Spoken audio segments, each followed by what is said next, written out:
Hi, ಎಲ್ಲರಿಗೂ ನಮಸ್ಕಾರ. ನನ್ನ ಹೆಸರು ನಿತಿನ್. ಇದು ನಿಮ್ಮಿಂದ ನಿಮಗಾಗಿ ನಿಮಗೋಸ್ಕರ ಅಂತ YouTube channel factual education in Kannada. ಈ ಒಂದು ವಿಡಿಯೋದಲ್ಲಿ types of chemical reactions concept ನಲ್ಲಿ ಮಿಕ್ಕಿದಂತಹ ಟಾಪಿಕ್ ನ ಈ ಒಂದು ವಿಡಿಯೋದಲ್ಲಿ ಡಿಸ್ಕಸ್ ಮಾಡ್ತೀವಿ. ಈಗ ಡಿಸ್ಪ್ಲೇಸ್ಮೆಂಟ್ ರಿಯಾಕ್ಷನ್ ಅಂದ್ರೆ ಏನು ಅಂತ ನೋಡೋಣ. ಸೇಮ್ ಒಂದು ಎಕ್ಸ್ಪೆರಿಮೆಂಟ್ ನ ಮಾಡ್ತೀವಿ. ಇಲ್ಲಿ ಎರಡು ಟೆಸ್ಟ್ ಟ್ಯೂಬ್ ನ ತಗೊಂಡಿದ್ದೀನಿ. ಒಂದು ಟೆಸ್ಟ್ ಟ್ಯೂಬ್ ನ ಎ ಅಂತ ಕರಿತೀನಿ, ಇನ್ನೊಂದು ಟೆಸ್ಟ್ ಟ್ಯೂಬ್ ನ ಬಿ. ಎರಡು ಟೆಸ್ಟ್ ಟ್ಯೂಬ್ ಅಲ್ಲೂ ಕೂಡ ಕಾಪರ್ ಸಲ್ಫೇಟ್ ಸೊಲ್ಯೂಷನ್ ತಗೊಂಡಿದ್ದೀನಿ, CuSO4. ಆಮೇಲೆ 3 ಹೊಸದು ಐರನ್ ನೇಲ್ಸ್ ಗಳನ್ನ ತಗೊಂಡಿದ್ದೀನಿ, ಕಬ್ಬಿಣದ ಮೊಳೆಗಳನ್ನ 3. ಓಕೆನಾ? ಇದು ಐರನ್ ನೇಲ್ಸ್. ಏನ್ ಮಾಡ್ತೀನಿ, ಈ 3ರಲ್ಲಿ 2 ನೇಲ್ಸ್ ನ ಈ ಒಂದು ಸೊಲ್ಯೂಷನ್ ಬಿ ನಲ್ಲಿ ಕಂಪ್ಲೀಟ್ ಆಗಿ ಡಿಪ್ ಮಾಡ್ತೀನಿ. ಡಿಪ್ ಮಾಡಿ ಒಂದು 20 ಮಿನಿಟ್ಸ್ ಬಿಡ್ತೀನಿ. 20 ಮಿನಿಟ್ಸ್ ಆದ್ಮೇಲೆ ಈ ನೇಲ್ಸ್ ಗಳನ್ನ ಹೊರಗಡೆ ತಗೊಂಡ್ಬರ್ತೀನಿ.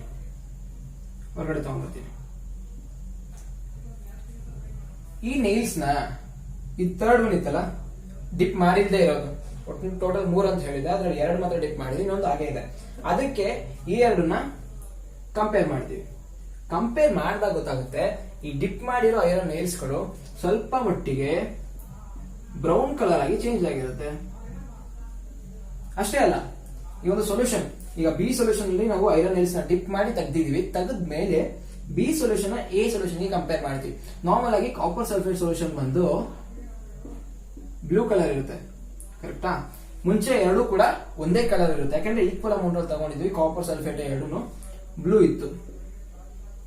ಬಟ್ ಯಾವಾಗ ಈ ನೇಲ್ಸ್ ನ ಡಿಪ್ ಮಾಡಿ ತೆಗೆದ್ಮೇಲೆ ಈ ಸೊಲ್ಯೂಷನ್ ಅಲ್ಲಿ ಬ್ಲೂ ಕಲರ್ ಸ್ವಲ್ಪ ಕಡಿಮೆ ಆಗ್ತಾ ಬಂತಂದ್ರೆ ಇದು ಸ್ವಲ್ಪ ಲೈಟ್ ಬ್ಲೂ ತರ ಕಾಣಿಸಕ್ ಶುರು ಆಯ್ತು. ಅಂದ್ರೆ ಲೈಟ್ ಬ್ಲೂ ತರ ಕಾಣಿಸುತ್ತೆ. ಇದು ಸ್ವಲ್ಪ ಇದು ಕಂಪೇರ್ ಮಾಡಿದ್ರೆ ಸ್ವಲ್ಪ ಡಾರ್ಕ್ ಬ್ಲೂ. ಯಾಕಿರ್ಬೋದು?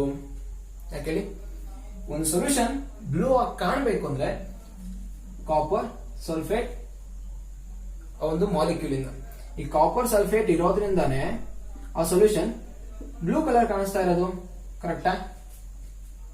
ಇಲ್ಲೂ ಕೂಡ ಎಲ್ಲೇ ನೋಡಿ, ಈ ಸೊಲ್ಯೂಷನ್ ಎಷ್ಟೇ ನೋಡಿದ್ರು ಕಾಪರ್ ಸಲ್ಫೇಟ್ ಮಾಲಿಕ್ಯೂಲೇ ಕಾಣಿಸುತ್ತೆ. ಅದಕ್ಕೆ ಈ ಸೊಲ್ಯೂಷನ್ ಡಾರ್ಕ್ ಬ್ಲೂ ಇದೆ. ಬಟ್ ಮುಂಚೆ ಇದು ಡಾರ್ಕ್ ಬ್ಲೂ ಇತ್ತು, ಯಾಕಂದ್ರೆ ಮುಂಚೆ ಅದರಲ್ಲೂ ಕೂಡ ಕಾಪರ್ ಸಲ್ಫೇಟ್ ಮಾಲಿಕ್ಯೂಲ್ಸ್ ಇತ್ತು. ಬಟ್ ಯಾವಾಗ ಈ ನೇಲ್ಸ್ ನ ಡಿಪ್ ಮಾಡಿ ತೆಗೆದ್ಮೇಲೆ ಇದರಲ್ಲಿ ಬ್ಲೂ ಕಲರ್ ಕಡಿಮೆ ಆಗ್ತಾ ಇದೆ. ಬ್ಲೂ ಕಲರ್ ಕಡಿಮೆ ಆಗ್ತಾ ಇದೆ, ಇಂಡೈರೆಕ್ಟ್ ಆಗಿ ಕಾಪರ್ ಸಲ್ಫೇಟ್ ಮಾಲಿಕ್ಯೂಲ್ ಕಡಿಮೆ ಆಗ್ತಾ ಇದೆ. ಅಂದ್ರೆ ಕಾಪರ್ ಸಲ್ಫೇಟ್, ಇದ್ರೊಳಗಡೆ ಇರೋ ಕಾಪರ್ ಸಲ್ಫೇಟ್ ಬೇರೆ ಯಾವುದೋ ಒಂದು ಕಾಂಪೌಂಡ್ ಆಗಿ ಚೇಂಜ್ ಆಗ್ತಾ ಇದೆ. ಅದನ್ನು ನಾವು ಕೆಮಿಕಲ್ ರಿಯಾಕ್ಷನ್, ಯಾಕಂದ್ರೆ ಕಲರ್ ಚೇಂಜ್ ಆಗಿದೆ. ಚೇಂಜ್ ಇನ್ ಕಲರ್ ಕೂಡ ಒಂದು ಪ್ರಾಪರ್ಟಿ ಕೆಮಿಕಲ್ ರಿಯಾಕ್ಷನ್. ಹಾಗೆ ಇಲ್ಲೂ ಕೂಡ ಐರನ್ ನೇಲ್ಸ್ ಬ್ರೌನ್ ಕಲರ್ ಆಗಿದೆ. ಅಂದ್ರೆ ಇಲ್ಲೂ ಒಂದು ರಿಯಾಕ್ಷನ್, ಅಂದ್ರೆ ಈ ಐರನ್ ನೇಲ್ ಮತ್ತೆ ಕಾಪರ್ ಸೊಲ್ಯೂಷನ್ ಮಧ್ಯೆ ಒಂದು ರಿಯಾಕ್ಷನ್ ನಡೆದಿದೆ. ಈಗ ಆ ಒಂದು ರಿಯಾಕ್ಷನ್ಗೆ ಇಕ್ವೇಶನ್ ನ ಬರೆಯೋಣ. ಯಾವ್ದು ರಿಯಾಕ್ಟ್ ಆಗಿದೆ? ಐರನ್ ನೇಲ್ ಅಂದ್ರೆ Fe ಅಂದ್ರೆ ಐರನ್, ಯಾವ್ದು ಜೊತೆ ರಿಯಾಕ್ಟ್ ಆಗಿದೆ? ಕಾಪರ್ ಸಲ್ಫೇಟ್ ಸೊಲ್ಯೂಷನ್ ಜೊತೆ. ರಿಯಾಕ್ಟ್ ಆಗ್ತಿದ್ದಂಗೆ ಬ್ಲೂ ಕಲರ್ ಕಡಿಮೆ ಆಗ್ತಿದೆ. ಬ್ಲೂ ಕಲರ್ ಬರ್ತಿರೋದೇ ಕಾಪರ್ ಸಲ್ಫೇಟ್ ಮಾಲಿಕ್ಯೂಲ್ ಇಂದ. ಬ್ಲೂ ಕಲರ್ ಕಡಿಮೆ ಆಗ್ತಿದೆ ಅಂದ್ರೆ ಸೊಲ್ಯೂಷನ್ ಅಲ್ಲಿ ಕಾಪರ್ ಸಲ್ಫೇಟ್ ಮಾಲಿಕ್ಯೂಲೇ ಕಡಿಮೆ ಆಗ್ತಾ ಇದೆ. ಅಂದ್ರೆ ಈ ಕಾಪರ್ ಸಲ್ಫೇಟ್ ಇದ್ದಿದ್ದು ಬೇರೆ ಇನ್ನೊಂದು ಏನೋ ಹಾಗೆ ಚೇಂಜ್ ಆಗ್ತಿದೆ. ಅಂದ್ರೆ ಏನ್ ಚೇಂಜ್ ಆಗಿದೆ? ಐರನ್ ಸಲ್ಫೇಟ್ ಆಗಿ ಚೇಂಜ್ ಆಗ್ತಿದೆ. ಈ ಕಾಪರ್ ಜಾಗದಲ್ಲಿ ಐರನ್ ಬಂದು ರಿಪ್ಲೇಸ್ ಆಗ್ತಾ ಇದೆ, ಡಿಸ್ಪ್ಲೇಸ್ ಆಗ್ತಾ ಇದೆ. ಕಾಪರ್ ಡಿಸ್ಪ್ಲೇಸ್ ಆಗ್ತಾ ಇದೆ.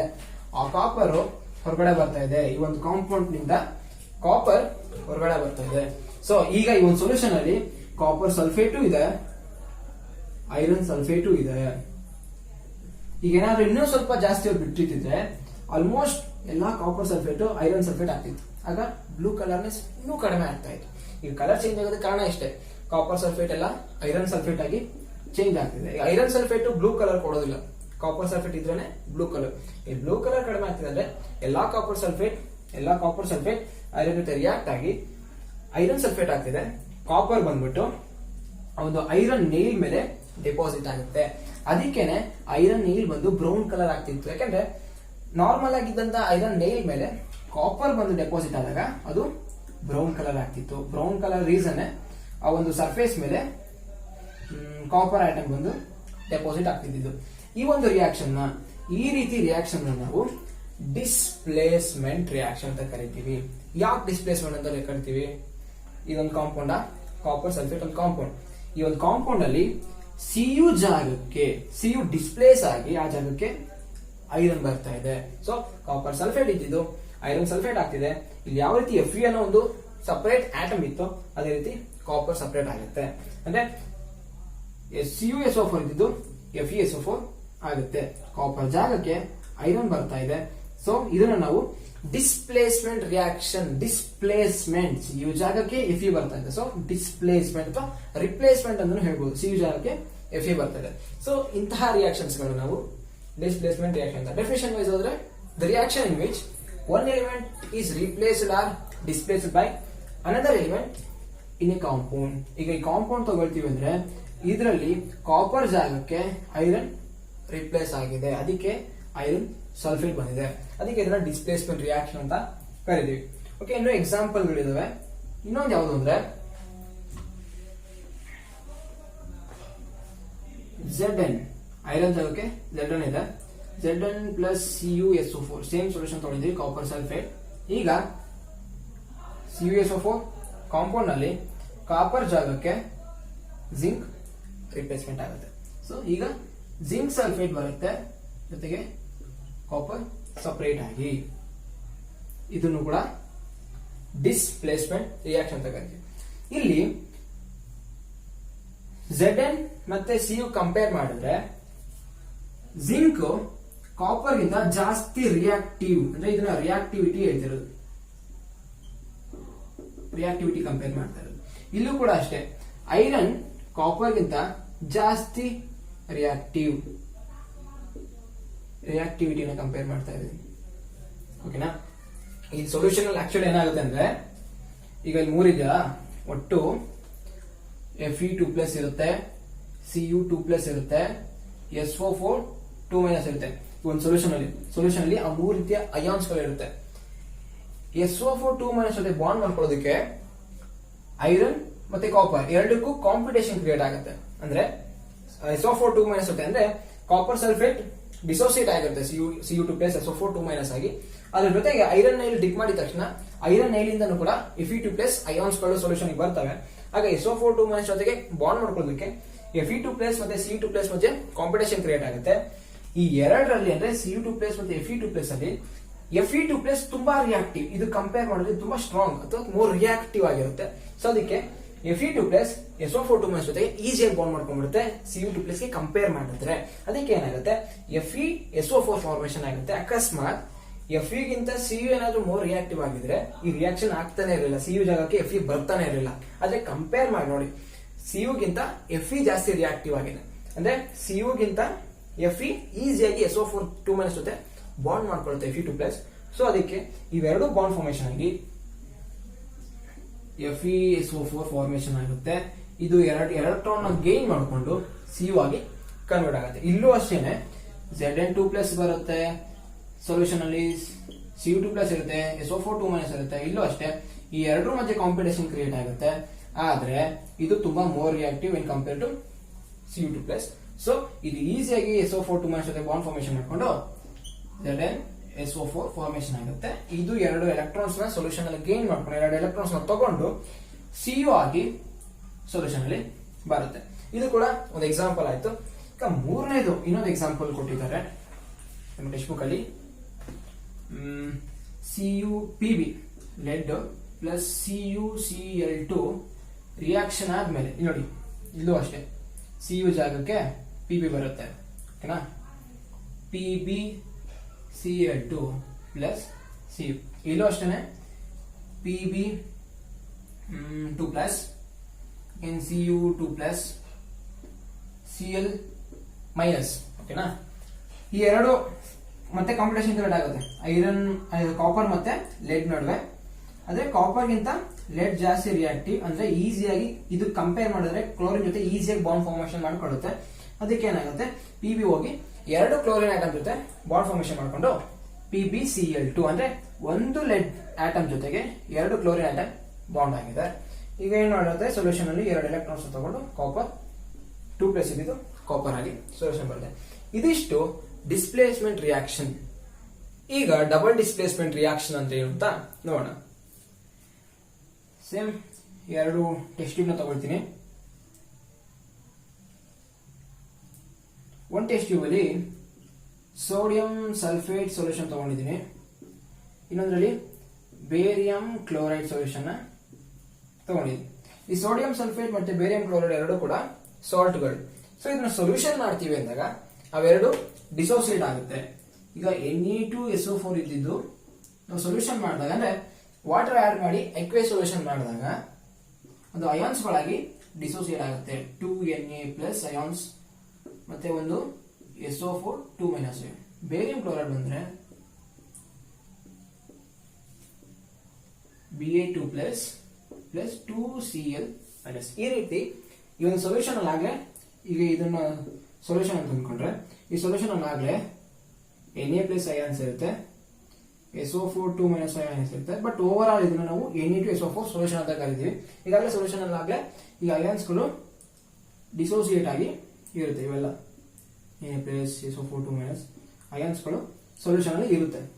ಇಲ್ಲೂ ಕೂಡ ಅಷ್ಟೇ ಸೇಮ್ ಡಿಸೋಸಿಯೇಟ್ ಆಗಿರ್ತಾವಲ್ಲ, Ba2+ ಅಯಾನ್ ಇರುತ್ತೆ, Cl- ಅಯಾನ್ಸ್ ಇರುತ್ತೆ, ಮತ್ತೆ ಇದ್ರೆ ಇರುತ್ತೆ. ಓಕೆನಾ, Ba2+, Cl- ಈ ರೀತಿ ಅಯಾನ್ಸ್ಗಳು ಇರುತ್ತೆ. ಇದು ಟೆಸ್ಟ್ ಟ್ಯೂಬ್ ಎ, ಇದು ಟೆಸ್ಟ್ ಟ್ಯೂಬ್ ಬಿ. ಆನಂತರ ಏನ್ ಮಾಡ್ತೀನಿ, ಈ ಎರಡೂ ಟೆಸ್ಟ್ ಟ್ಯೂಬ್ಗಳನ್ನ ಮಿಕ್ಸ್ ಮಾಡ್ತೀನಿ, ಅಥವಾ ಇನ್ನೊಂದು ಟೆಸ್ಟ್ ಟ್ಯೂಬ್ ತಗೊಂಡು ಅವೆರಡನ್ನ ಒಂದು ಟೆಸ್ಟ್ ಟ್ಯೂಬ್ಗೆ ಹಾಕ್ತೀನಿ. ಆಗೇನಾಗುತ್ತೆ, ಈ ಎರಡು ಅಯಾನ್ಸ್ಗಳು ಇಂಟರಾಕ್ಟ್ ಆಗ್ತವೆ, ಎರಡು ಸೊಲ್ಯೂಷನ್ ಮಿಕ್ಸ್ ಆಗುತ್ತಲ್ಲ. ಮಿಕ್ಸ್ ಆದಾಗ ಏನೇನು ಪಾಸಿಬಲ್ ರಿಯಾಕ್ಷನ್ಸ್ ಇರ್ತವೆ, ಎರಡು ಅಯಾನ್ಸ್ಗಳು ಇಂಟರಾಕ್ಟ್ ಆಗುತ್ತೆ, ಆಗ ರಿಯಾಕ್ಷನ್ ಆಗುತ್ತೆ. ಇಂಡೈರೆಕ್ಟ್ ಆಗಿ Na2SO4 ಮತ್ತೆ BaCl2 ಸೊಲ್ಯೂಷನ್ ಅಲ್ಲಿ ರಿಯಾಕ್ಷನ್ ಆಗಿದೆ ಅಂತ ಹೇಳ್ಬೋದು. Na2SO4 reacting with BaCl2 solution ಅಂತ ಹೇಳ್ಕೋಬಹುದು. ರಿಯಾಕ್ಷನ್ ಆದ್ಮೇಲೆ ಏನ್ ಬರುತ್ತೆ, BaSO4 ಪ್ಲಸ್ NaCl. ಈ ಎರಡು ಸೊಲ್ಯೂಷನ್ ಮಿಕ್ಸ್ ಮಾಡಿದಾಗ ಯಾವ್ಯಾವ ಅಯಾನ್ಸ್ಗಳು ಇರ್ತವೆ, Na+ ಇರುತ್ತೆ, ನಂತರ Ba2+ ಇರುತ್ತೆ, SO4 2- ಇರುತ್ತೆ, Cl- ಇರುತ್ತೆ. ಕರೆಕ್ಟಾ? ಇಷ್ಟು ಅಯಾನ್ಸ್ಗಳಲ್ಲಿ Ba2+ SO4 2- ಸೇರ್ಕೊಂಡು BaSO4 ಬೇರಿಯಂ ಸಲ್ಫೇಟ್ ಫಾರ್ಮೇಶನ್ ಆಗುತ್ತೆ. Na+ ಮತ್ತೆ Cl- ಈ ಎರಡು ಸೇರ್ಕೊಂಡು NaCl ಸಾಲ್ಟ್ ಫಾರ್ಮೇಶನ್ ಆಗುತ್ತೆ. ಇದು BaSO4, ಇದು NaCl. ಈ ಈಕ್ವೇಶನ್ ಅನ್ನು ನಾವು ಡಬಲ್ ಡಿಸ್ಪ್ಲೇಸ್ಮೆಂಟ್ ರಿಯಾಕ್ಷನ್ ಗೆ ಒಂದು ಎಕ್ಸಾಂಪಲ್ ಆಗಿ ತಗೊಂಡಿದ್ದೀವಿ. ಡಬಲ್ ಡಿಸ್ಪ್ಲೇಸ್ಮೆಂಟ್ ಎರಡು ಕಡೆ ಡಿಸ್ಪ್ಲೇಸ್ಮೆಂಟ್ ಆಗಿದೆ. ಇಲ್ಲಿ ಮುಂಚೆ ಕ್ಲೋರಿನ್ ಯಾವ್ದ್ರ ಜೊತೆ ಬಾಂಡ್ ಫಾರ್ಮೇಶನ್ ಆಗಿದೆ, ಬೇರಿಯಂ ಜೊತೆ. ಕರೆಕ್ಟಾ? ಇಲ್ಲಿ ನೋಡಿ, ಕ್ಲೋರಿನ್ ಸೋಡಿಯಂ ಜೊತೆ, ಅಂದ್ರೆ ಕ್ಲೋರಿನ್ ಜಾಗದಲ್ಲಿ ಬೇರಿಯಂ ಬಂದಿದೆ. ಇಲ್ಲಿ ಸಲ್ಫೇಟ್ ಜೊತೆ SO4 2- ಜೊತೆ ಸೋಡಿಯಂ ಬಾಂಡ್ ಫಾರ್ಮೇಶನ್ ಮಾಡ್ಕೊಂಡಿದೆ. ಬಟ್ ಇಲ್ಲಿ ಬೇರಿಯಂ ಬಂದಿದೆ, ಎಕ್ಸ್ಚೇಂಜ್ ಆಗಿದೆ. ಕರೆಕ್ಟಾ? Exchange of ions. Na ಜಾಗಕ್ಕೆ Ba ಬಂದಿದೆ, Na2SO4 ಇದ್ದಿದ್ದು BaSO4, ಅಂದ್ರೆ SO4 ಮುಂಚೆ Na ಜೊತೆ ಫಾರ್ಮೇಶನ್ ಆಗಿತ್ತು, ಈಗ Ba ಜೊತೆ. ಸೋಡಿಯಂ ಜೊತೆ ಇದ್ದಿದ್ದು ಬೇರಿಯಂ ಜೊತೆ. ಇಲ್ಲಿ ಕ್ಲೋರಿನ್ ಬೇರಿಯಂ ಜೊತೆ ಬಾಂಡ್ ಫಾರ್ಮೇಶನ್ ಮಾಡ್ಕೊಂಡಿದ್ದು, ಆನಂತರ ಸೋಡಿಯಂ ಜೊತೆ ಬಾಂಡ್ ಫಾರ್ಮೇಶನ್ ಮಾಡ್ಕೊಂಡಿದೆ. ಇದನ್ನ ನಾವು ಡಬಲ್ ಡಿಸ್ಪ್ಲೇಸ್ಮೆಂಟ್, ಎರಡು ಕಡೆ ಡಿಸ್ಪ್ಲೇಸ್ಮೆಂಟ್ ಆಗಿದೆ. ಇಂತಹ ರಿಯಾಕ್ಷನ್ಸ್ ಗಳನ್ನ ಡಬಲ್ ಡಿಸ್ಪ್ಲೇಸ್ಮೆಂಟ್ ರಿಯಾಕ್ಷನ್ ಅಂತ ಕರಿತೀವಿ. ಡೆಫಿನಿಷನ್ ವೈಸ್ ನೋಡಿದ್ರೆ ಏನಂತ ಬರೀಬಹುದು ಡೆಫಿನಿಷನ್ಗೆ, the reaction in which there is an exchange of ions takes place between the reactants. ಈಗ Ba ಜಾಗಕ್ಕೆ ಅಂದ್ರೆ ಬೇರಿಯಂ ಜಾಗಕ್ಕೆ ಸೋಡಿಯಂ ಬಂದಿದೆ, ಸೋಡಿಯಂ ಜಾಗಕ್ಕೆ ಬೇರಿಯಂ ಬಂದಿದೆ. ಕರೆಕ್ಟಾ? ಸೋಡಿಯಂ ಸಲ್ಫೇಟ್ ಇದ್ದಿದ್ದು ಬೇರಿಯಂ ಸಲ್ಫೇಟ್ ಆಯ್ತು, ಬೇರಿಯಂ ಕ್ಲೋರೈಡ್ ಇದ್ದಿದ್ದು ಸೋಡಿಯಂ ಕ್ಲೋರೈಡ್ ಆಯ್ತು, ಅಂದ್ರೆ ಎಕ್ಸ್ಚೇಂಜ್ ಆಗಿದೆ ಪ್ಲೇಸ್. ಕರೆಕ್ಟಾ? The reaction in which there is an exchange of ions takes place between the reactants is called double displacement reaction. ಈಗ ಇಲ್ಲಿ ನೋಡಿ, Na+ ಇದೆ, Ba2+ ಇದೆ, SO4 2- ಇದೆ, Cl- ಇದೆ. ಈಗ ಒಂದು ಕ್ಯಾಟಯೋನ್ ಒಂದು ಕಾಂಪೌಂಡ್ ಫಾರ್ಮೇಶನ್ ಮಾಡಬೇಕು ಅಂದ್ರೆ ಮತ್ತೊಂದು ಆನಯೋನ್ ಜೊತೆನೆ ಕಂಬೈನ್ ಆಗ್ಬೇಕಲ್ವಾ. ಈಗ Ba2+ SO4 2- ಜೊತೆ ಸೇರ್ಕೋಬೇಕು, ಇಲ್ಲಾಂದ್ರೆ Cl- ಜೊತೆ ಸೇರ್ಕೋಬೇಕು. ಅಗೇನ್ Cl- ಜೊತೆ ಸೇರ್ಕೊಳಕ್ಕಾಗಲ್ಲ, ಯಾಕಂದ್ರೆ ಮುಂಚೆ ಇದ್ದು ಬೇರಿಯಂ ಕ್ಲೋರೈಡ್. ಈಗ Ba2+ Cl- ಜೊತೆ ಕಂಬೈನ್ ಆದ್ರೆ ಮತ್ತೆ BaCl2 ಆಗುತ್ತೆ. ಸೊ ಅದು ರಿಯಾಕ್ಷನ್ ಆಗಿಲ್ಲ, ಯಾಕಂದ್ರೆ ಮುಂಚೆ ಯಾವ್ದಿತ್ತು ಅದೇ ರಿಯಾಕ್ಟೆಂಟ್ ರಿಟರ್ನ್ ಬಂದಂಗೆ ಆಗುತ್ತೆ. ಅದಕ್ಕೆ ಏನಾಗುತ್ತೆ, Ba2+ ಇದ್ದಿದ್ದು SO4 2- ಜೊತೆ ಕಂಬೈನ್ ಆಗಿ BaSO4 ಆಗುತ್ತೆ. ನೀವು ಕೇಳ್ಬೋದು ಈ ಡಬಲ್ ಡಿಸ್ಪ್ಲೇಸ್ಮೆಂಟ್ಗೂ ಏನ್ ಡಿಫರೆನ್ಸ್. ಲಾಸ್ಟ್ ಅಲ್ಲಿ ಡಿಸ್ಕಸ್ ಮಾಡಿದ್ವಿ ನಾವು Fe ಪ್ಲಸ್ ಅಂದ್ರೆ ಡಿಸ್ಪ್ಲೇಸ್ಮೆಂಟ್ ರಿಯಾಕ್ಷನ್ಸ್ ಅಲ್ಲಿ Fe plus CuSO4 gives rise to FeSO4 plus Cu. ಇಲ್ಲಿ ನೋಡಿ ಏನಾಗಿದೆ ಅಂದ್ರೆ ಈ ಒಂದು ಕಾಂಪೌಂಡ್ ಅಲ್ಲಿ Cu ಜಾಗಕ್ಕೆ Fe ಬಂದಿದೆ, ಬಟ್ Cu ಹೊರಗಡೆ ಹೋಗಿದೆ. Cu ಬೇರೆ ಯಾವುದೇ ಕಾಂಪೌಂಡ್ ಜೊತೆ ಕಂಬೈನ್ ಆಗಿಲ್ಲ, Cu ಹೊಂಟೋಗಿದೆ. ಅಂದ್ರೆ Cu ಜಾಗಕ್ಕೆ Fe ಬಂದಿದೆ ಅಷ್ಟೇ. ಇದನ್ನು ನಾವು ಬರೀ ಜಸ್ಟ್ ಡಿಸ್ಪ್ಲೇಸ್ಮೆಂಟ್ ರಿಯಾಕ್ಷನ್ ಅಂತ ಕರಿತೀವಿ. ಆದ್ರೆ ಇಲ್ಲಿ ಎಕ್ಸ್ಚೇಂಜ್ ಆಗಿದೆ, ಎರಡು ಕಡೆ ಡಿಸ್ಪ್ಲೇಸ್ಮೆಂಟ್ ಆಗಿದೆ. Na ಚೇಂಜ್ ಆಗಿದೆ, Ba ಚೇಂಜ್ ಆಗಿದೆ, ಅಂದ್ರೆ ಸೋಡಿಯಂ ಚೇಂಜ್ ಆಗಿದೆ, ಬೇರಿಯಂ ಕೂಡ ಚೇಂಜ್ ಆಗಿದೆ. ಇದಕ್ಕೆ ಡಬಲ್ ಡಿಸ್ಪ್ಲೇಸ್ಮೆಂಟ್. ಇಲ್ಲ ಹೆಂಗೆ ಅಂದ್ರೆ ಒಂದೇ ಒಂದು ಚೇರ್ ಇರುತ್ತೆ ಅನ್ಕೊಳ್ಳಿ, ಅದೊಂದು ಚೇರು ಫಸ್ಟ್ ಕಾಪರ್ ಇತ್ತು, Fe ಬಂದ್ಬಿಟ್ಟು ಕಾಪರ್ ನ ತೆಗೆದಾಕಿ ತಾನು ಕೂತ್ಕೊಳ್ಳುತ್ತೆ. ಇದು ಜಸ್ಟ್ ಡಿಸ್ಪ್ಲೇಸ್ಮೆಂಟ್ ರಿಯಾಕ್ಷನ್. ಇಲ್ಲೇನಾಗುತ್ತೆ, ಎರಡು ಚೇರ್ ಇದೆ,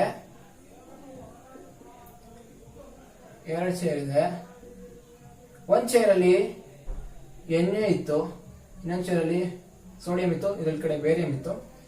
ಪ್ಲೇಸ್ ಎಕ್ಸ್ಚೇಂಜ್ ಮಾಡ್ಕೊಳ್ಳುತ್ತೆ. ಈ ಕಡೆ ಬೇರಿಯಂ ಬರುತ್ತೆ, ಈ ಕಡೆ ಸೋಡಿಯಂ ಬರುತ್ತೆ. ಇದನ್ನ ಎಕ್ಸ್ಚೇಂಜ್ ಅಥವಾ ಡಬಲ್ ಡಿಸ್ಪ್ಲೇಸ್ಮೆಂಟ್ ಅಂತ ರಿಯಾಕ್ಷನ್ ಅಂತ ಕರಿತೀವಿ. ಈಗ ಆಕ್ಸಿಡೇಷನ್ ಅಂದ್ರೆ ಏನು, ರಿಡಕ್ಷನ್ ಅಂದ್ರೆ ಏನು ಅಂತ ನೋಡೋಣ. ಮೊದಲನೇದಾಗಿ ಆಕ್ಸಿಡೇಷನ್ ಅಂದ್ರೆ ಏನು ಅಂತ ನೋಡ್ತೀವಿ. ಈಗ ನಾವು ಕೆಮಿಕಲ್ ಈಕ್ವೇಶನ್ ಗಳನ್ನ ಬರಿತೀವಿ ಗೊತ್ತಾ. ಆ ಈಕ್ವೇಶನ್ ಅಲ್ಲಿ ಯಾವುದಾದ್ರೂ ಒಂದು ಎಲಿಮೆಂಟ್ ಅಥವಾ ಸಬ್ಸ್ಟೆನ್ಸಸ್ ಆಕ್ಸಿಜನ್ ನ ಗೇನ್ ಮಾಡ್ಕೊಂಡಿದ್ರೆ, ಗೇನಿಂಗ್ ಆಫ್ ಆಕ್ಸಿಜನ್ ಅಂದ್ರೆ ಏನು, ಮುಂಚೆ ರಿಯಾಕ್ಷನ್ ಗಿಂತ ಮುಂಚೆ ಅದು ರಿಯಾಕ್ಟೆಂಟ್ ಆಗಿದ್ದಾಗ ಅದ್ರ ಜೊತೆ ಆಕ್ಸಿಜನ್ ಇರಲ್ಲ, ಬಟ್ ಅದು ಚೇಂಜ್ ಆಗಿ ಪ್ರಾಡಕ್ಟ್ ಆಗಿ ಬಂದಾಗ ಅದ್ರ ಜೊತೆ ಆಕ್ಸಿಜನ್ ಇದ್ರೆ ಅದನ್ನ ನಾವು ಗೇನಿಂಗ್ ಆಫ್ ಆಕ್ಸಿಜನ್ ಅಂತ ಕರಿತೀವಿ. ಅಂತ ಟೈಮಲ್ಲಿ ಆ ಒಂದು ಎಲಿಮೆಂಟ್ ಆಕ್ಸಿಡೈಸ್ ಆಗಿದೆ ಅಂತ ಹೇಳ್ತೀವಿ. ಡೀಟೇಲ್ ಆಗಿ ಹೇಳ್ತೀವಿ ನಿಮಿಷ. GIN gaining of oxygen are losing of hydrogen. Oxygen ಅಂದ್ರೆ O, ಹೈಡ್ರೋಜನ್ H. ಈ ಒಂದು ರಿಯಾಕ್ಷನ್ ಆಕ್ಸಿಡೇಷನ್. ಈಗ ಎಕ್ಸಾಂಪಲ್, ಮೆಗ್ನೀಷಿಯಂ ಆಕ್ಸಿಜನ್ ಮಾಲಿಕ್ಯೂಲ್ ಜೊತೆ ರಿಯಾಕ್ಟ್ ಆಗಿ MgO ಫಾರ್ಮೇಶನ್ ಆಗುತ್ತಾ, ಕರೆಕ್ಟಾ? MgO ಫಾರ್ಮೇಶನ್ ಆಗಿದೆ. ಮುಂಚೆ ಬರೀ ಮೆಗ್ನೀಷಿಯಂ ಆಟಮ್ ಆಗಿತ್ತು, ಅಂದ್ರೆ ಜೊತೆ ಆಕ್ಸಿಜನ್ ಇರಲಿಲ್ಲ. ಆಫ್ಟರ್ ರಿಯಾಕ್ಷನ್ ಆದ್ಮೇಲೆ MgO ಅಂದ್ರೆ ಮೆಗ್ನೀಷಿಯಂ ಜೊತೆ ಆಕ್ಸಿಜನ್ ಕೂಡ ಇದೆ, ಅಂದ್ರೆ ಗೈನಿಂಗ್ ಆಫ್ ಆಕ್ಸಿಜನ್. ನೋಡಿ, ಗೈನಿಂಗ್ ಆಫ್ ಆಕ್ಸಿಜನ್ ಅಂತ ಟೈಮಲ್ಲಿ ಮೆಗ್ನೀಷಿಯಂನ ನಾವು ಆಕ್ಸಿಡೈಸ್ ಆಗಿದೆ, ಈ ಒಂದು ರಿಯಾಕ್ಷನ್ MgO ಆಗೋದನ್ನ, ಆಕ್ಸಿಜನ್ ಗೇನ್ ಮಾಡ್ಕೊಳ್ಳೋದನ್ನ ಆಕ್ಸಿಡೇಷನ್ ರಿಯಾಕ್ಷನ್ ಅಂತ ಕರೀತೀವಿ. ಆಕ್ಸಿಡೇಷನ್ ರಿಯಾಕ್ಷನ್ ಅಥವಾ ಆರ್ ಅಂತ ಹೇಳ್ತಾ ಇದ್ದಾರೆ. ಒಂದು ಆಕ್ಸಿಜನ್ ನ ಗೇನ್ ಮಾಡ್ಕೋಬೇಕು ಅಥವಾ ಹೈಡ್ರೋಜನ್ ನ ಕಳ್ಕೋಬೇಕು. ಇನ್ನೊಂದು ಯಾವ್ದೋ ರಿಯಾಕ್ಷನ್ ಅಲ್ಲಿ ಮುಂಚೆ ಆ ಒಂದು ಎಲಿಮೆಂಟ್ ಹೈಡ್ರೋಜನ್ ಜೊತೆ ಬಾಂಡ್ ಮಾಡ್ಕೊಂಡಿರುತ್ತೆ, ರಿಯಾಕ್ಷನ್ ಆದ್ಮೇಲೆ ಆ ಒಂದು ಎಲಿಮೆಂಟ್ ಹೈಡ್ರೋಜನ್ ನ ಕಳ್ಕೊಳ್ಳುತ್ತೆ, ಆಗ್ಲೂ ಕೂಡ ನಾವು ಅದನ್ನ ಆಕ್ಸಿಡೇಷನ್ ಅಂತ ಕರಿತೀವಿ. ಈಗ ಇನ್ನೊಂದು ರಿಡಕ್ಷನ್ ಅಂದ್ರೆ ಏನು. ರಿಡಕ್ಷನ್ ಕೂಡ gaining of hydrogen or losing of oxygen. ಉಲ್ಟಾ ರಿಡಕ್ಷನ್.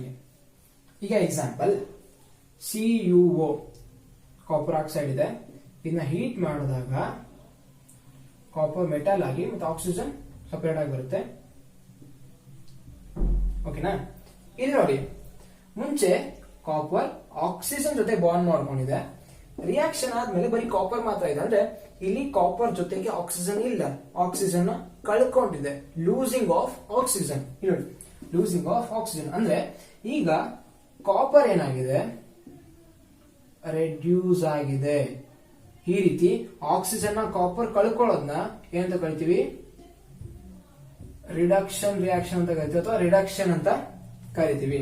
ಇದು ಒಂದು ಟೈಪ್ ಆಕ್ಸಿಜನ್ ಕಳ್ಕೊಳ್ಳೋದು ಅಥವಾ ಗೇನಿಂಗ್ ಆಫ್ ಹೈಡ್ರೋಜನ್. ಕೆಲವೊಂದ್ಸಲಿ ರಿಯಾಕ್ಟೆಂಟ್ ಆಗಿದ್ದಾಗ ಒಂದು ಎಲಿಮೆಂಟ್ ಅದ್ರ ಜೊತೆಗೆ ಹೈಡ್ರೋಜನ್ ಇರಲ್ಲ, ಬಟ್ ಅದು ಪ್ರಾಡಕ್ಟ್ ಆಗಿ ಬಂದಾಗ ಅದ್ರ ಜೊತೆಗೆ ಹೈಡ್ರೋಜನ್ ಸೇರ್ಕೊಂಡಿರುತ್ತೆ, ಅಂತಹ ರಿಯಾಕ್ಷನ್ಗಳನ್ನ ನಾವು ರಿಡಕ್ಷನ್ ಅಂತ ಕರಿತೀವಿ. ಅಥವಾ ಆಕ್ಸಿಡೇಷನ್ ರಿಡಕ್ಷನ್ ನಾವು ಎರಡೆರಡು ರೀತಿಯಾಗಿ ಎಕ್ಸ್ಪ್ರೆಸ್ ಮಾಡ್ತೀವಿ, ಹೇಳ್ತೀವಿ. ಒಂದು ಇನ್ ಟರ್ಮ್ಸ್ ಆಫ್ ಆಕ್ಸಿಜನ್, ಇನ್ನೊಂದು ಇನ್ ಟರ್ಮ್ಸ್ ಆಫ್ ಹೈಡ್ರೋಜನ್. ಆ ಒಂದು ಎಲಿಮೆಂಟ್ ರಿಯಾಕ್ಷನ್ ಆಗುವಾಗ ಆಕ್ಸಿಜನ್ ಪಡ್ಕೊಂಡಿದ್ರೆ ಅಥವಾ ಗೇನಿಂಗ್ ಆಫ್ ಆಕ್ಸಿಜನ್ ನಾವು ಆಕ್ಸಿಡೇಷನ್ ಕರಿತೀವಿ. ಅಥವಾ ಅದು ಹೈಡ್ರೋಜನ್ ಕಳ್ಕೊಂಡಿದ್ರೆ ಆಗ್ಲೂ ಕೂಡ ಆಕ್ಸಿಡೇಷನ್ ಅಂತ ಕರಿತೀವಿ.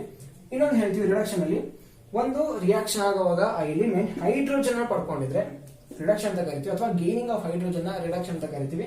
ಅಥವಾ ಹಾಗೆ ರಿಯಾಕ್ಷನ್ ಅಲ್ಲಿ ಅದೇ ಎಲಿಮೆಂಟ್ ಮತ್ತು ಬೇರೆ ಎಲಿಮೆಂಟ್ ಆಕ್ಸಿಜನ್ ಕಳ್ಕೊಂಡಿದ್ರು ಕೂಡ ನಾವು ರಿಡಕ್ಷನ್ ಅಂತ ಕರಿತೀವಿ. ಈ ಆಕ್ಸಿಡೇಷನ್ ರಿಡಕ್ಷನ್ ಅನ್ನೋದನ್ನ ನಾವು ಇಂಡಿವಿಜುವಲ್ ಆಗಿ ಒಂದೊಂದು ಎಲಿಮೆಂಟ್ ಗೆ, ರಿಯಾಕ್ಷನ್ ಅಲ್ಲಿ ಎಲಿಮೆಂಟ್ ಇದು ಆಕ್ಸಿಡೈಸ್ ಆಗಿದೆ, ಇದರಲ್ಲಿ ರೆಡ್ಯೂಸ್ ಆಗಿದೆ, ಈ ರೀತಿ ಅನಲೈಸ್ ಮಾಡ್ತೀವಿ. ನೋಡೋಣ, ಈಗ ಒಂದು ಎಕ್ಸಾಂಪಲ್ ಕೊಡ್ತೀನಿ. ಒಂದು ಎಕ್ಸ್ಪೆರಿಮೆಂಟ್ ಕೂಡ ಕೊಟ್ಟಿದ್ದಾರೆ, ಅದನ್ನ ನೋಡಿ ಈಗ ಆಕ್ಸಿಡೇಷನ್ ಯಾವ ರೀತಿ ಇರುತ್ತೆ, ರಿಡಕ್ಷನ್ ಯಾವ ರೀತಿ ಇರುತ್ತೆ ಅಂತ ನೋಡೋಣ. ಈಗ ಈ ಆಕ್ಸಿಡೇಷನ್ ಮತ್ತೆ ರಿಡಕ್ಷನ್ ನ ಅರ್ಥ ಮಾಡ್ಕೊಳ್ಳೋದಕ್ಕೋಸ್ಕರ ಒಂದು ಎಕ್ಸ್ಪೆರಿಮೆಂಟ್ ಕೊಟ್ಟಿದ್ದಾರೆ. ಏನಪ್ಪ ಅದು ಎಕ್ಸ್ಪೆರಿಮೆಂಟ್? ಒಂದು ಬೌಲ್ ಅಲ್ಲಿ ಕಾಪರ್ ಪೌಡರ್ ನ ತಗೊಳ್ಳಿ, ಆನಂತರ ಆ ಬೌಲ್ ನ ಹೀಟ್ ಮಾಡ್ತಾ ಹೋಗಿ. ಹೀಟ್ ಮಾಡ್ತಾ ಈಗ ಬೌಲ್ ಅಲ್ಲಿ ಕಾಪರ್ ಪೌಡರ್ ಇಟ್ಟಿದೀವಿ ಅಂದ್ರೆ ಮೇಲ್ಗಡೆ ಸರ್ಫೇಸ್ ಬ್ಲಾಕ್ ಕಲರ್ ಆಗ್ತಾ ಬರುತ್ತೆ. ಈಗ ಇದು ಬೌಲ್, ಇಲ್ಲಿ ಕಾಪರ್ ಪೌಡರ್ ನ ತಗೊಂಡಿದ್ದೀನಿ, ಇದನ್ನ ಹೀಟ್ ಮಾಡ್ತಾ ಇದ್ದೀನಿ. ಹೀಟ್ ಮಾಡ್ತಾ ಇಲ್ಲಿ ಮೇಲ್ಗಡೆ ಸರ್ಫೇಸ್ ಬ್ಲಾಕ್ ಆಗ್ತಾ ಬರ್ತಾ ಇದೆ. ಅಂದ್ರೆ ಮೇಲ್ಗಡೆ ಒಂದು ಬ್ಲಾಕ್ ಕಲರ್ ಸರ್ಫೇಸ್ ಫಾರ್ಮೇಶನ್ ಆಗ್ತಿದೆ. ಎಂತಕ್ಕೆ? ಈಗ ನಾನು ಕಾಪರ್ ಪೌಡರ್ ತಗೊಂಡಿದ್ದೆ ಅಂದ್ರೆ ಇದೆಲ್ಲಾ ಕಡೆನೂ ಕೂಡ ಕಾಪರ್ ಆಟಮ್ಸ್ ಗಳು ಇರ್ತವೆ. ಅದೇ ರೀತಿ ಸರ್ಫೇಸ್ ಮೇಲ್ಗಡೆ ಕೂಡ ಕಾಪರ್ ಆಟಮ್ಸ್ ಇರುತ್ತಾ? ಆ ಸರ್ಫೇಸ್ ಮೇಲ್ಗಡೆ ಇರೋ ಕಾಪರ್ ಆಟಮ್ಸ್ ಗಳು ಅಟ್ಮಾಸ್ಫಿಯರ್ ಅಲ್ಲಿರೋ ಆಕ್ಸಿಜನ್ ಮಾಲಿಕ್ಯೂಲ್ಸ್ ಜೊತೆ ರಿಯಾಕ್ಟ್ ಆಗುತ್ತೆ. ಅಂದ್ರೆ ಕಾಪರ್ ಆಟಮ್ಸ್ ಆಕ್ಸಿಜನ್ ಮಾಲಿಕ್ಯೂಲ್ ಜೊತೆ ರಿಯಾಕ್ಟ್ ಆಗಿ ಕಾಪರ್ ಆಕ್ಸೈಡ್ ಆಗುತ್ತೆ. ಯಾವಾಗ? ಹೀಟ್ ಮಾಡಿದಾಗ. ಸರ್ಫೇಸ್ ಮೇಲ್ಗಡೆ ಇರೋ ಕಾಪರ್ ಆಟಮ್ಸ್ ಗಳು ಆಕ್ಸಿಜನ್ ಮಾಲಿಕ್ಯೂಲ್ ಜೊತೆ ರಿಯಾಕ್ಟ್ ಆಗಿ ಹೀಟ್ ಮಾಡಿದಾಗ ಕಾಪರ್ ಆಕ್ಸೈಡ್ ಆಗಿ ಫಾರ್ಮೇಶನ್ ಆಗ್ತಾ ಇದೆ. ಇಲ್ಲಿ ನೋಡಿ, ಕಾಪರ್ಗೆ ಮುಂಚೆ ಆಕ್ಸಿಜನ್ ಇರಲಿಲ್ಲ, ಕರೆಕ್ಟಾ? ಈ ಒಂದು ರಿಯಾಕ್ಷನ್ ಆದಾಗ ಕಾಪರ್ ಆಕ್ಸೈಡ್ ಅಂದ್ರೆ ಕಾಪರ್ ಜೊತೆಗೆ ಆಕ್ಸಿಜನ್ ಕೂಡ ಇದೆ. ಇಲ್ಲಿ ಕಾಪರ್ ಆಕ್ಸಿಜನ್ ನ ಗೇನ್ ಮಾಡ್ಕೊಂಡಿತ್ತು, ಆ ಗೇನಿಂಗ್ ಆಫ್ ಆಕ್ಸಿಜನ್. ಸೊ ಈಗ ಕಾಪರ್ ಏನಾಗಿದೆ? ಆಕ್ಸಿಡೈಸ್ ಆಗಿದೆ. ನಾನು ಮುಂಚೆ ಹೇಳಿದೆ, ಆಕ್ಸಿಡೇಷನ್ ಅಂದ್ರೆ ಗೇನಿಂಗ್ ಆಫ್ ಆಕ್ಸಿಜನ್. ಗೇನಿಂಗ್ ಅಂದ್ರೆ ಪ್ಲಸ್ ಬರೀತೀನಿ. ಗೇನಿಂಗ್ ಆಫ್ ಆಕ್ಸಿಜನ್ ಅಥವಾ ಲೂಸಿಂಗ್ ಆಫ್ ಹೈಡ್ರೋಜನ್, ಎರಡರಲ್ಲಿ ಯಾವ್ದಾದ್ರು ಒಂದಾದ್ರೂ ಕೂಡ ನಾವು ಆಕ್ಸಿಡೇಷನ್ ಅಂತ ಕರಿತೀವಿ. ಇಲ್ಲಿ ಆಕ್ಸಿಜನ್ ಗೇನ್ ಆಗಿದೆ ಅಂದ್ರೆ ಗೇನಿಂಗ್ ಆಫ್ ಆಕ್ಸಿಜನ್. ಸೊ ಅದನ್ನ ಆಕ್ಸಿಡೇಷನ್ ರಿಯಾಕ್ಷನ್. ಇಲ್ಲಿ ಕಾಪರ್ ಆಕ್ಸಿಡೈಸ್ ಆಗಿದೆ. ಎಂಟೈರ್ ರಿಯಾಕ್ಷನ್ ಅನ್ನು ನಾವು ಆಕ್ಸಿಡೇಷನ್ ರಿಯಾಕ್ಷನ್ ಅಂತ ಕರಿತೀವಿ. ಓಕೆ, ಈಗ ಸರ್ಫೇಸ್ ಏನೋ ಬ್ಲಾಕ್ ಕಲರ್ ಮೇಲ್ಗಡೆ, ಅಂದ್ರೆ ಈ ಪೌಡರ್ ಏನೋ ಮೇಲ್ಗಡೆ ಬ್ಲಾಕ್ ಕಲರ್ ಸರ್ಫೇಸ್ ಆಗ್ಬಿಟ್ಟಿದೆ, ಬ್ಲಾಕ್ ಕಲರ್ ಕೋಟ್ ಆಗ್ಬಿಟ್ಟಿದೆ. ಈಗ ನನಗೆ ಬ್ಲಾಕ್ ಕಲರ್ ಕೋಟಿಂಗ್ ಬೇಡ, ನನಗೆ ಕಾಪರ್ ಬೇಕು. ಮೇಲ್ಗಡೆ ಇದ್ದಿದ್ದು ಕಾಪರ್ ಪೌಡರ್ ಎಲ್ಲ ಕಾಪರ್ ಆಕ್ಸೈಡ್ ಆಗ್ಬಿಟ್ಟಿದೆ, ಇಲ್ಲ ರಿಟರ್ನ್ ನನಗೆ ಕಾಪರ್ ಬೇಕು ಅಂದಾಗ ಏನ್ ಮಾಡ್ಬೇಕು? ಮೇಲ್ಗಡೆ ಆ ಬ್ಲಾಕ್ ಕಲರ್ ಸರ್ಫೇಸ್ ಮೇಲ್ಗಡೆ ಹೈಡ್ರೋಜನ್ ಗ್ಯಾಸ್ ನ ಪಾಸ್ ಮಾಡಬೇಕು. ಹೀಟ್ ಮಾಡ್ತಾನೆ ಇರ್ಬೇಕು ಕೆಳಗಡೆ. ಅಂದ್ರೆ ಈ ಕಾಪರ್ ಆಕ್ಸೈಡ್ ಜೊತೆಗೆ ಹೈಡ್ರೋಜನ್ ಗ್ಯಾಸ್ ನ ರಿಯಾಕ್ಟ್ ಮಾಡ್ತೀವಿ. ಹೈಡ್ರೋಜನ್ ಗ್ಯಾಸ್ ನ ರಿಯಾಕ್ಟ್ ಮಾಡಿ ಇದೇ ರೀತಿ ಹೀಟ್ ಮಾಡ್ತಾ ಇದ್ರೆ ಮೇಲ್ಗಡೆ ಬ್ಲಾಕ್ ಕಲರ್ ಸರ್ಫೇಸ್ ಇದೆ. ಬಟ್ ಈಗ ಹೈಡ್ರೋಜನ್ ಆಟಮ್ ಎಷ್ಟು ಜೊತೆ ಮೇಲ್ಗಡೆ ಇರೋ ಸಿಯುಒ ನ ಕಾಪರ್ ಆಕ್ಸೈಡ್ ನ ರಿಯಾಕ್ಟ್ ಮಾಡ್ತೀವಿ. ರಿಯಾಕ್ಟ್ ಆದಾಗ ನಮಗೆ ರಿಟರ್ನ್ ಕಾಪರ್ ಆಟಮ್ ಸಿಗುತ್ತೆ, ಜೊತೆಗೆ ಒಂದು ವಾಟರ್ ಮಾಲಿಕ್ಯೂಲ್ ಫಾರ್ಮೇಶನ್ ಆಗ್ತದೆ. ಈ H2 ಬಂದು ಆಕ್ಸಿಜನ್ ಜೊತೆ ರಿಯಾಕ್ಟ್ ಆಗುತ್ತೆ. ಸೊ ಕಾಪರ್ ಒಂದು ಸಪರೇಟ್ ಆಗಿ ಬಂದಿದೆ. ಇಲ್ಲಿ ನೋಡಿ, ಮುಂಚೆ ಕಾಪರ್ ಆಕ್ಸೈಡ್ ಇತ್ತು, ಅಂದ್ರೆ ಕಾಪರ್ ಜೊತೆಗೆ ಆಕ್ಸಿಜನ್ ಬಾಂಡ್ ಫಾರ್ಮೇಶನ್ ಮಾಡ್ಕೊಂಡಿತ್ತು. ಬಟ್ ರಿಯಾಕ್ಷನ್ ಆದ್ಮೇಲೆ, ಹೀಟ್ ಮಾಡಿದ್ಮೇಲೆ ಕಾಪರ್ ಇಂದ ಆಕ್ಸಿಜನ್ ಬಿಟ್ಟು ಹೋಗಿದೆ. ಸೊ ಇಲ್ಲಿ ಕಾಪರ್ ಆಕ್ಸಿಜನ್ ನ ಕಳ್ಕೊಂಡಿದೆ. ನೋಡಿ, ಮುಂಚೆ ಆಕ್ಸಿಜನ್ ಇತ್ತು ಕಾಪರ್ ಜೊತೆ, ಈಗ ಇಲ್ಲ. ಹಂಗಂದ್ರೆ ಲೂಸಿಂಗ್ ಆಫ್ ಆಕ್ಸಿಜನ್ ಅಂದ್ರೆ ರಿಡಕ್ಷನ್ ಹೇಳಿದೆ. ಲೂಸಿಂಗ್ ಆಫ್ ಆಕ್ಸಿಜನ್ ಅಥವಾ ಗೇನಿಂಗ್ ಆಫ್ ಹೈಡ್ರೋಜನ್. ಯಾವ್ದಾದ್ರು ಒಂದು ಎಲಿಮೆಂಟ್ ಆಕ್ಸಿಜನ್ ಕಳ್ಕೊಂಡ್ರೆ ಅದನ್ನ ರಿಡಕ್ಷನ್ ಅಂತ ಕರಿತೀವಿ, ಅಥವಾ ಹೈಡ್ರೋಜನ್ ಪಡ್ಕೊಂಡ್ರೆ ಅದನ್ನು ರಿಡಕ್ಷನ್ ಅಂತ ಕರಿತೀವಿ. ಈಗ ನೋಡಿ, ಕಾಪರ್ ಬಂದು ಆಕ್ಸಿಜನ್ ಇತ್ತು, ಇಲ್ಲ ಆಕ್ಸಿಜನ್ ಇಲ್ಲ ಪ್ರಾಡಕ್ಟ್ ಆದ್ಮೇಲೆ. ಸೊ ಆಕ್ಸಿಜನ್ ಕಳ್ಕೊಂಡಿದೆ ಅಥವಾ ರೆಡ್ಯೂಸ್ ಆಗಿದೆ. ಅಷ್ಟೇನಾ? ಇಲ್ಲ. ಇಲ್ಲಿ ನೋಡಿ, ಹೈಡ್ರೋಜನ್ ಜೊತೆ ಇಲ್ಲಿ ಆಕ್ಸಿಜನ್ ಇರಲಿಲ್ಲ, ಬಟ್ ಇಲ್ಲಿ ನೋಡಿ ಆಕ್ಸಿಜನ್ ಬಂದಿದೆ. ಕರೆಕ್ಟಾ?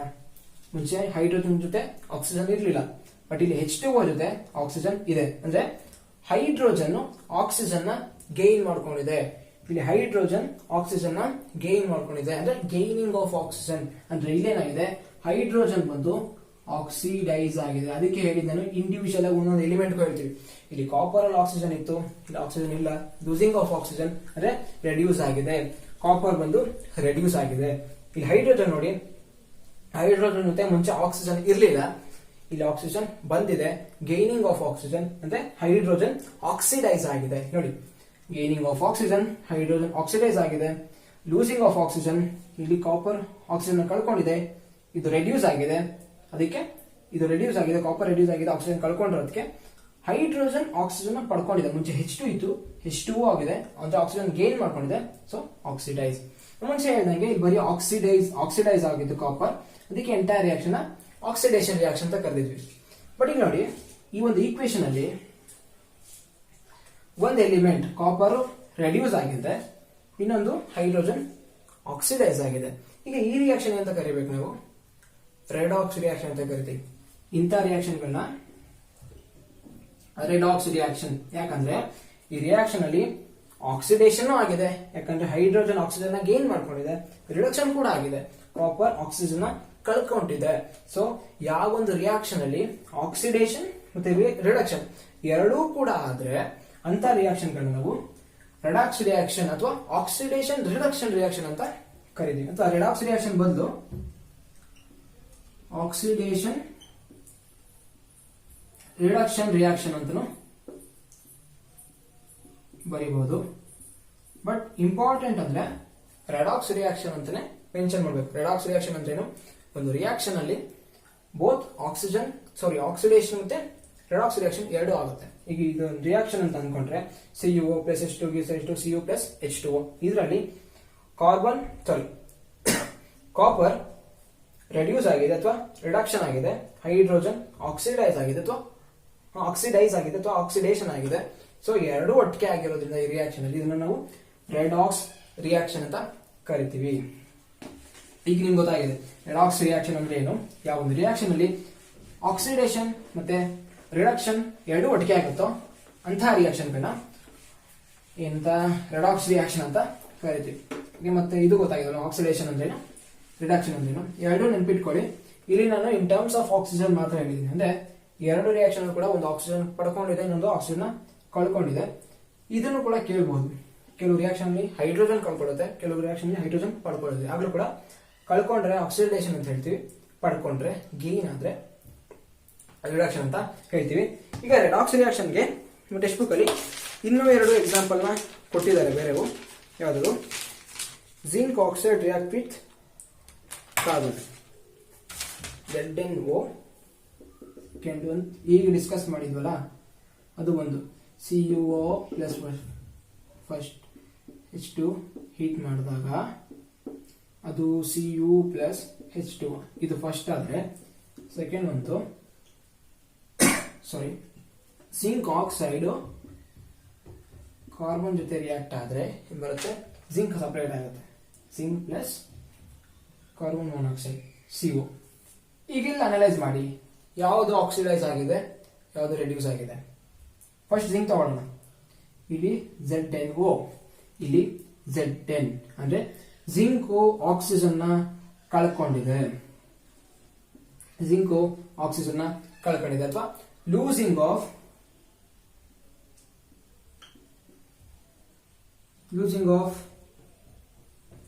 ಆಕ್ಸಿಜನ್ ಅಲ್ವಾ. ಲೂಸಿಂಗ್ ಆಫ್ ಆಕ್ಸಿಜನ್ ಅಂದ್ರೆ ಮೈನಸ್ ಅಂದ್ರೆ ಲೂಸಿಂಗ್ ಆಫ್ ಆಕ್ಸಿಜನ್ ಅಂದ್ರೆ ಇಲ್ಲಿ ಜಿಂಕ್ ರೆಡ್ಯೂಸ್ ಆಗಿದೆ.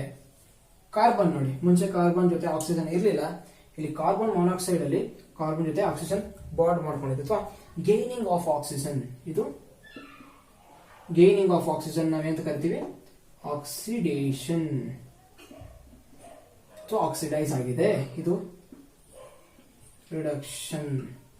ಈ ಒಂದು ಎಂಟೈರ್ ರಿಯಾಕ್ಷನ್ ಅಲ್ಲಿ ರಿಡಕ್ಷನ್ ಆಗಿದೆ, ಆಕ್ಸಿಡೇಷನ್ ಆಗಿದೆ. ಈಗ ಮೂರನೇದು ನೋಡಿದ್ರೆ MnO2 manganese dioxide reacts with HCl hydrochloric acid is manganese chloride plus Cl2 ಅಂದ್ರೆ ಏನ್ ಬರುತ್ತೆ H2O ನ ಕರೆಕ್ಟ್.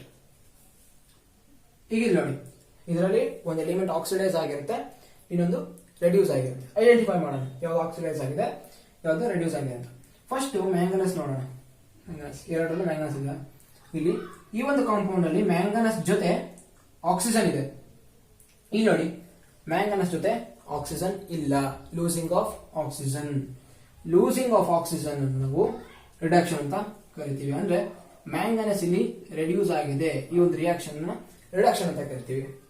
ಇಲ್ಲಿ ನೋಡಿ, HCl ನಲ್ಲಿ ಕ್ಲೋರಿನ್ ಜೊತೆಗೆ ಹೈಡ್ರೋಜನ್ ಇದೆ, ಬಟ್ ಇಲ್ಲಿ Cl2 ನೋಡಿ, Cl2 ನಲ್ಲಿ ಹೈಡ್ರೋಜನ್ ಇಲ್ಲ. ಹಂಗಾದ್ರೆ ಇಲ್ಲಿ ಕ್ಲೋರಿನ್ ಹೈಡ್ರೋಜನ್ ಅನ್ನ ಕಳ್ಕೊಂಡಿದೆ. ಮುಂಚೆ ಕ್ಲೋರಿನ್ ಜೊತೆ ಹೈಡ್ರೋಜನ್ ಇತ್ತು, ಇಲ್ಲಿ ಕ್ಲೋರಿನ್ ಜೊತೆ ಹೈಡ್ರೋಜನ್ ಇಲ್ಲ. Losing of hydrogen. Losing of hydrogen minus ಅಂದ್ರೇನು ಲೂಸಿಂಗ್. ಲೂಸಿಂಗ್ ಆಫ್ ಹೈಡ್ರೋಜನ್ ನ ಆಕ್ಸಿಡೇಷನ್ ಅಂತ ಕರಿತೀವಿ. ಈ ರಿಯಾಕ್ಷನ್ ನ ಆಕ್ಸಿಡೇಷನ್ ಅಂದ್ರೆ ಈ ಸೊಲ್ಯೂಷನ್, ಈ ಒಂದು ರಿಯಾಕ್ಷನ್ ಅಲ್ಲಿ HCl ಬಂದಿದ್ದು ಆಕ್ಸಿಡೇಷನ್ ಆಗಿದೆ, HCl ಆಕ್ಸಿಡೇಷನ್ ಆಗಿ Cl2 ಆಗಿದೆ. MnO2 ರಿಡಕ್ಷನ್ ಆಗಿ MnCl2. ಯಾಕಂದ್ರೆ ಮುಂಚೆ ಆಕ್ಸಿಜನ್ ಇತ್ತು, ಇಲ್ಲಿ ಆಕ್ಸಿಜನ್ ಇಲ್ಲ. Losing of oxygen reduction. ಇಲ್ಲಿ ಮುಂಚೆ ಹೈಡ್ರೋಜನ್ ಇತ್ತು, ಹೈಡ್ರೋಜನ್ ಇಲ್ಲ. ಲೂಸಿಂಗ್ ಆಫ್ ಹೈಡ್ರೋಜನ್ ನಾವು ಆಕ್ಸಿಡೇಷನ್ ಅಂತ ಕರಿತೀವಿ. ಇಲ್ಲೂ ಕೂಡ ಬರೀಬಹುದು ನೀವು. ಇದೇನಾಗಿದೆ ರಿಡಕ್ಷನ್. ZnO ರಿಡಕ್ಷನ್ ಆಗಿ Zn ಆಗಿದೆ. ಇನ್ನು ಕಾರ್ಬನ್ ಆಕ್ಸಿಡೇಷನ್ ಆಗಿ ಕಾರ್ಬನ್ ಮೊನಾಕ್ಸೈಡ್ ಆಗಿದೆ. ಇದಿಷ್ಟು ಆಕ್ಸಿಡೇಷನ್ ರಿಯಾಕ್ಷನ್ ಅಂದ್ರೇನು, ರಿಡಕ್ಷನ್ ರಿಯಾಕ್ಷನ್ ಅಂದ್ರೇನು. ಒಂದು ರಿಯಾಕ್ಷನ್ ಅಲ್ಲಿ ಆಕ್ಸಿಡೇಷನ್ ರಿಡಕ್ಷನ್ ಎರಡು ಒಟ್ಟಿಗೆ ಆದ್ರೆ ಆ ರಿಯಾಕ್ಷನ್ ರೆಡಾಕ್ಸ್ ರಿಯಾಕ್ಷನ್ ಅಂತ ಕರಿತೀವಿ. ಈ ಮೂರು ಅಷ್ಟೇ ಅಲ್ವಾ, ಇಲ್ಲೂ ಅಷ್ಟೇ. ಒಂದು ಆಕ್ಸಿಡೇಷನ್ ಆಗಿದೆ, ಒಂದು ಎಲಿಮೆಂಟ್ ಕಾಪರ್ ಆಕ್ಸಿಡೇಷನ್ ಆಗಿದೆ, ಮತ್ತೊಂದು ರಿಡಕ್ಷನ್ ಆಗಿದೆ. ಇಲ್ಲೂ ಅಷ್ಟೇ, ಒಂದು ಆಕ್ಸಿಡೇಷನ್ ಅಂದ್ರೆ ಒಂದು ರಿಡಕ್ಷನ್ ಆಗಿದೆ, ಒಂದು ಆಕ್ಸಿಡೇಷನ್ ಅಂದ್ರೆ ಒಂದು ರಿಡಕ್ಷನ್ ಆಗಿದೆ. ಅಂದ್ರೆ ಒಂದೇ ಇಕ್ವೇಷನ್ ಅಲ್ಲಿ ಎರಡು ಆಗ್ಬೇಕು, ಆಕ್ಸಿಡೇಷನ್ ರಿಡಕ್ಷನ್. ಅಂತ ರಿಯಾಕ್ಷನ್ ಗಳನ್ನ ರೆಡಾಕ್ಸ್ ರಿಯಾಕ್ಷನ್ ಅಂತ ಕರಿತೀವಿ. ಅಂದ್ರೆ ಈ ಮೂರು ಕೂಡ ರೆಡಾಕ್ಸ್ ರಿಯಾಕ್ಷನ್ಗೆ ಎಕ್ಸಾಂಪಲ್ಸ್ ಗಳು. ಈ ಆಕ್ಸಿಡೇಷನ್ ಮತ್ತೆ ರಿಡಕ್ಷನ್ ರಿಯಾಕ್ಷನ್ಸ್ ಗಳು ಕೆಲವರಿಗೆ ಟಫ್ ಅಂತ ಅನ್ಸುತ್ತೆ, ಅದಕ್ಕೆ ಟೈಮ್ ತಗೊಂಡು ನಿಧಾನಕ್ಕೆ ಎಕ್ಸ್ಪ್ಲೈನ್ ಮಾಡಿದ್ದೀನಿ.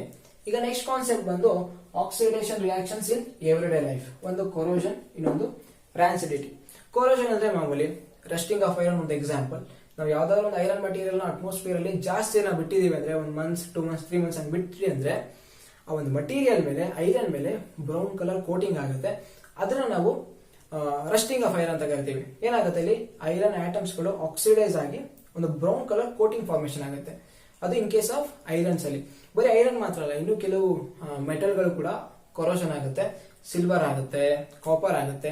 ಕೆಲವರು ಹೇಳ್ತಾರಲ್ಲ ಬೆಳ್ಳಿ ಕಪ್ಗಾಗೋಯ್ತು ಅಂತ, ಅಂದ್ರೆ ಆ ಏನ್ ಸಿಲ್ವರ್ ಇರುತ್ತಲ್ಲ, ಸಿಲ್ವರ್ ಆಟಮ್ಸ್ ಗಳು ಆಕ್ಸಿಡೈಸ್ ಆಗಿ ಬ್ಲಾಕ್ ಕಲರ್ ಕೋಟಿಂಗ್ ಫಾರ್ಮೇಶನ್ ಆಗುತ್ತೆ ಮೇಲ್ಗಡೆ. ಅದಕ್ಕೆ ಹೇಳೋದು ಕೆಲವು ಬೆಳ್ಳಿ ಕಪ್ಗಾಗೋಯ್ತು, ಬೇಗ ಕಪ್ಗಾಗೋಯ್ತು ಅಂದ್ರೆ ಅದೇ ಸಿಲ್ವರ್ ಆಟಮ್ಸ್ ಗಳು ಆಕ್ಸಿಡೈಸ್ ಆಗಿ ಬ್ಲಾಕ್ ಕಲರ್ ಕೋಟಿಂಗ್ ಆಗುತ್ತೆ. ಯಾವ ರೀತಿ ಐರನ್ಸ್ ಗಳಲ್ಲಿ ಬ್ರೌನ್ ಕಲರ್ ಆಗುತ್ತೋ ಅದೇ ರೀತಿ ಸಿಲ್ವರ್ ಗಳಲ್ಲಿ ಬ್ಲಾಕ್ ಕಲರ್ ಆಗುತ್ತೆ. ಕಾಪರ್ ಅಲ್ಲಿ ಬಂದು ಗ್ರೀನ್ ಕಲರ್ ಕೊರೋಷನ್ ಆಗಿ ಗ್ರೀನ್ ಕಲರ್ ಕೋಟಿಂಗ್ ಆಗುತ್ತೆ. ಇದಿಷ್ಟು ಕೊರೋಷನ್ ಆಯ್ತು. ಈಗ ರಾನ್ಸಿಡಿಟಿ ಅಂತ ಬಂದ್ರೆ ಕೆಲವು ಫುಡ್ ಮಟೀರಿಯಲ್ಸ್ ಗಳಲ್ಲಿ ಆಯಿಲ್ಸ್ ಗಳನ್ನ ಜಾಸ್ತಿ ಯೂಸ್ ಮಾಡಿರ್ತಾರೆ, ಆಯಿಲ್ಸ್ ಫ್ಯಾಟ್ ನ ಜಾಸ್ತಿ ಯೂಸ್ ಮಾಡಿರ್ತಾರೆ. ಆ ಫುಡ್ ಮಟೀರಿಯಲ್ ನ ಒಂದ್ ಸ್ವಲ್ಪ ದಿವಸ ಬಿಡಿ, 2 to 3 days ನ ಬಿಟ್ಟು ನೋಡಿದ್ರೆ ಅದು ಬೇಗ ಹಾಳಾಗಿರುತ್ತೆ. ಅಂದ್ರೆ ಅದರಲ್ಲಿರೋ ಆಯಿಲ್ ಕಂಟೆಂಟ್ ಅಥವಾ ಫ್ಯಾಟ್ ಕಂಟೆಂಟ್ ಈಸಿಯಾಗಿ ಆಕ್ಸಿಡೈಸ್ ಆಗಿರುತ್ತೆ, ಆಕ್ಸಿಜನ್ ಜೊತೆ ರಿಯಾಕ್ಟ್ ಆಗಿ ಆಕ್ಸಿಡೈಸ್ ಆಗಿರುತ್ತೆ. ಆಕ್ಸಿಡೈಸ್ ಆಗಿರೋದ್ರಿಂದನೇ ಆ ಒಂದು ಫುಡ್ ಮಟೀರಿಯಲ್ ಬೇಗ ಹಾಳಾಗಿರುತ್ತೆ. ಅದಕ್ಕೋಸ್ಕರ ಈಗ ಏನ್ ಮಾಡ್ತಾರೆ ಅಂದ್ರೆ ಆ ಒಂದು ಮಟೀರಿಯಲ್ ಜೊತೆ, ಫುಡ್ ಮಟೀರಿಯಲ್ ಜೊತೆ ಒಂದು ಆಂಟಿ ಆಕ್ಸಿಡೆಂಟ್ ಅನ್ನೋ ಒಂದು ಇಂಗ್ರೀಡಿಯೆಂಟ್ ನ ಆಡ್ ಮಾಡಿದ್ದಾರೆ. ಇದೇನ್ ಮಾಡುತ್ತೆ, ಆಂಟಿ ಆಕ್ಸಿಡೆಂಟ್ ಏನ್ ಮಾಡುತ್ತೆ ಅಂದ್ರೆ ಆ ಫುಡ್ ಮಟೀರಿಯಲ್ ಅಲ್ಲಿರೋ ಆಯಿಲ್ ಅಥವಾ ಫ್ಯಾಟ್ ಈಸಿಯಾಗಿ ಆಕ್ಸಿಡೈಸ್ ಆಗದೆ ಇರೋ ರೀತಿ ಅವಾಯ್ಡ್ ಮಾಡುತ್ತೆ. ಅಂದ್ರೆ ಆಕ್ಸಿಜನ್ ಜೊತೆ ರಿಯಾಕ್ಟ್ ಆಗದೆ ಇರೋ ರೀತಿ, ಬೇಗ ಆಕ್ಸಿಡೈಸ್ ಆಗದೆ ಇರೋ ರೀತಿ ಮಾಡುತ್ತೆ. ಸೊ ಅದು ಆಕ್ಸಿಡೈಸ್ ಆಗ್ಲಿಲ್ಲ ಅಂದ್ರೆ ಇನ್ನೂ ಸ್ವಲ್ಪ ದಿವಸ ಹಂಗೆ ಪ್ರಿಸರ್ವ್ ಮಾಡಬಹುದು, ಸ್ಟೋರ್ ಮಾಡಬಹುದು. ಸೊ ಆಂಟಿ ಆಕ್ಸಿಡೆಂಟ್ ಆಡ್ ಮಾಡಿ ಫುಡ್ ಮಟೀರಿಯಲ್ ಬೇಗ ಹಾಳಾಗದೇ ಇರೋ ರೀತಿ ನೋಡ್ಕೊಡುತ್ತೆ.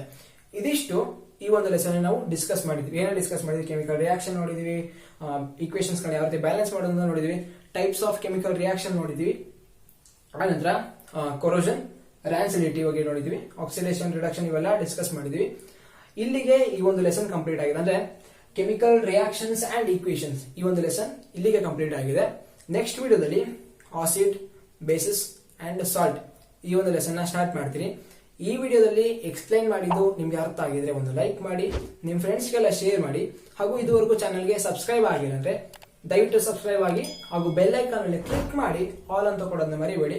ಯಾವುದೇ ರೀತಿ ಒಪಿನಿಯನ್ ಆಗಲಿ ಅಥವಾ ಸಜೆಷನ್ಗಳಾಗಲಿ ಇದ್ರೆ, ಡೌಟ್ಗಳಿದ್ರೆ ದಯವಿಟ್ಟು ಕಮೆಂಟ್ ಮಾಡಿ. ನೆಕ್ಸ್ಟ್ ವಿಡಿಯೋದಲ್ಲಿ ಮತ್ತೆ ಸಿಗ್ತೀನಿ. Thank you.